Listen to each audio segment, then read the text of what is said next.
একটা বিশেষ কারণে একটা ভয়ঙ্কর সিদ্ধান্ত নিয়েই ফেললেন বাংলার তথাকথিত সুপারস্টার জিৎ।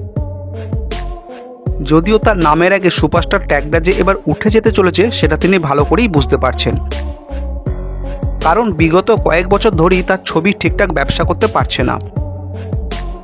একের পর এক অ্যাকশন ছবি ফ্লপ হওয়ার পর তিনি কমেডি ছবিতে ফেরত এলেন বুমেরাংয়ের মাধ্যমে। সেখানেও তিনি সাফল্য পাননি, কিন্তু তার পাশাপাশি দেব কিন্তু একের পর এক হিট ছবি দিয়েই যাচ্ছেন। ফলে টলিউডে যে জিৎ জামানা শেষ হতে চলেছে সেটা বলার অপেক্ষা রাখে না। তার ওপর কোনো প্রডিউসারই জিৎকে ছবিতে নিতে চাইছেন না। আবার জিতের নিজের প্রোডাকশনও যথেষ্ট টাকা না থাকায় নিজের টাকা লাগিয়ে ছবি তৈরি করতে আর পারছেন না। তাই তিনি সিদ্ধান্ত নিয়েছেন যে তিনি এবার সিরিয়াল করবেন। তো বন্ধুরা, জিতের এই সিদ্ধান্তটা আপনাদের কেমন লেগেছে কমেন্টে জানাতে ভুলবেন না। ভালো থাকবেন, সুস্থ থাকবেন।